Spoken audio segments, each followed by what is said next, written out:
Hello everyone, welcome back to my channel. तो दोस्तों, स्वागत है आप सबका हमारे चैनल पर, जहां हम बातें करते हैं फैशन, ब्यूटी, लाइफस्टाइल, पूजा पाठ से जुड़े हुए ऑल इन टॉपिक पर, और मैं आपके साथ शेयर करती हूँ अपनी लाइफ का एक्सपीरियंस। तो दोस्तों, आज इस वीडियो में मैं आपको बताऊंगी कि नवरात्र में चौकी कैसे स्थापित करें, कैसे माँ का दरबार सजाएं, कैसे कैसे क्या क्या करना है, क्या क्या विधि है, वो मैं इस वीडियो में आपको बता रही हूँ। तो देखिए, सबसे पहले तो आप एक लकड़ी की चौकी ले लें, उस पर इस तरीके के वस्त्र बिछा लें, गुलाबी, पीला या सिर्फ पीला या लाल या सिर्फ गुलाबी, सफ़ेद रंग का वस्त्र कोशिश करके ना बिछाएं। अगर है तो कोई बात नहीं, चल जाएगा, वो कोई ऐसी वो बड़ी बात नहीं है।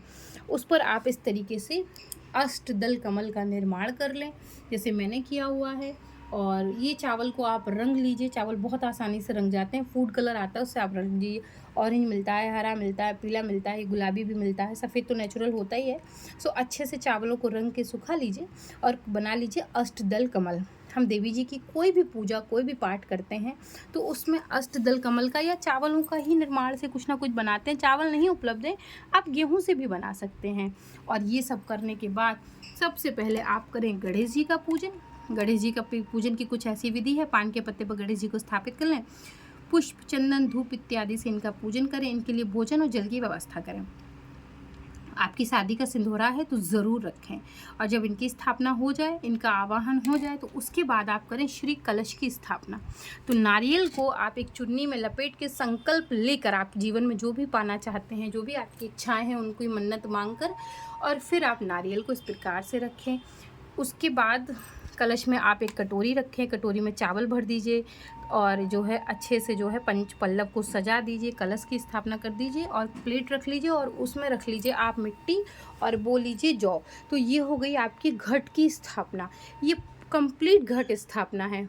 आप लोग इस तरीके से भी कर सकते हैं कि कलश को अलग से भी रख सकते हैं, लेकिन अगर प्रॉपर घट स्थापना कही जाती है तो वो इसे ही कहा जाता है, कलश जौ के साथ में ही स्थापित किया जाता है। तो इस प्रकार से आप अपना जो है वो घट स्थापना कर लीजिए और उसके बाद फिर आप ज्योति की स्थापना कर लीजिए।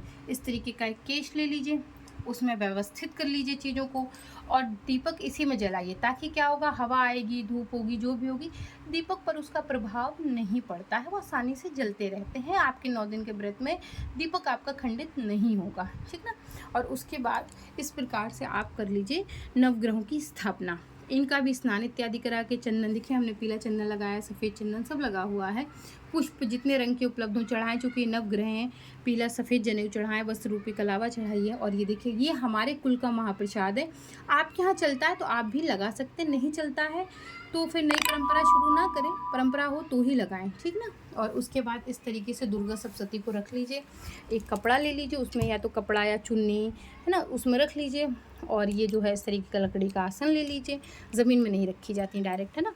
लकड़ी, मान लीजिए लकड़ी का आसन नहीं है तो आप कपड़े में रख दीजिए, लेकिन डायरेक्ट ज़मीन में स्पर्श मत करवाइए। और इस तरीके से जो है फिर आप दुर्गा सप्तशती का भी पूरे विधि के साथ पूजन कर लीजिए। इस तरीके से चौकी सजा लीजिए, एक किसी स्टेज टाइप का छोटा सा बना लीजिए, पीढ़ा रख लीजिए, उस पर बना लीजिए और देवी जी लोगों को इस तरीके से अपना श्रृंगार करा के, फ़ोटो है तो देखिए, अगर श्रृंगार करा के बिठाना चाहते हैं तो श्रृंगार, अगर आपके पास विग्रह हैं तो श्री विग्रहों का इस प्रकार से श्रृंगार कर लीजिए और उनको स्थापित कर लीजिए। एक नारियल यहाँ ज़रूर चढ़ा दीजिए, ये नारियल हम नौमी वाले दिन को फोड़ते हैं प्रसाद रूपी, ठीक है, कलश के नारियल को नहीं फोड़ा जाता। और अगर आपके पास, देखिए जैसे हनुमान जी बैठे हुए, मैं आपको दिखाऊं, है ना, ये बैठे हुए हनुमान जी, तो हनुमान जी को, इसी विग्रह को आप, इसी तरीके के विग्रह को देवी जी के साथ स्थापित करते हैं जो बाल रूपी हों, ठीक है ना। और ये हमारी देखिए तीनों देवियाँ बैठी हैं। आपके पास श्री विग्रह हो, आप श्री विग्रह की स्थापना करें, नहीं है तो आप फोटो की स्थापना कर सकते हैं। वो कैसे करेंगे, देखिए इस प्रकार से, आप एक चौकी ले लीजिए, चौकी पे कपड़ा बिछा लीजिए, कपड़े पे फोटो रख दीजिए और फोटो पे ये माला वगैरह और वस्त्र रूपी कलावा, भोग प्रसाद, जल की व्यवस्था कर दीजिए। जल कभी ऐसे नहीं रखा जाता, उसमें हमेशा पुष्प डाल के रखें। देखिए जैसे मैंने इसमें डाल के रखा हुआ है, हमेशा पुष्प डाल के रखें। ऐसा ही जल हम देवी जी लोगों को रखते हैं। साथ में आप दीपक वगैरह रख के और सजा सकते हैं, जैसे आपको सजाना हो। और ये जो मालाएं देवी जी पे चढ़ी हैं, इन्हें हम प्रतिदिन चेंज नहीं करते हैं। आज हमने स्थापना की, चढ़ा दी, पूरे 9 दिन ये चढ़ी रहेंगी। अब नौमी वाले दिन ही हम ये मालाओं को उतारेंगे, क्योंकि अगर हमने ये माला उतारी और विग्रह हिल गया तो हमारी स्थापना हो जाएगी खंडित, है ना। तो चाहे कलश की माला हो, चाहे जो हो, हम नहीं हटाते हैं, नौमी वाले दिन सीधा हटाते हैं। उसके बाद में आप घर में इस तरीके का भोग बना लीजिए, भोग का प्रसाद लगा दीजिए, घर का बना लगाइए, ज़्यादा शुद्ध रहता है। और यहाँ पे आप देखें इस तरीके से संकल्प ज़रूर लें। मैंने बकाया की विधि आपको ओरली बताई है और बकाया की विधि मैंने आपको ऐसे करके भी दिखाई है, तो आप उसको भी देख लीजिएगा और उससे आपको आइडिया लग जाएगा कि हमें नवरात्रि में चौकी की स्थापना कैसे करनी है। तो इस प्रकार से आप अपनी चौकी की स्थापना कर सकते हैं।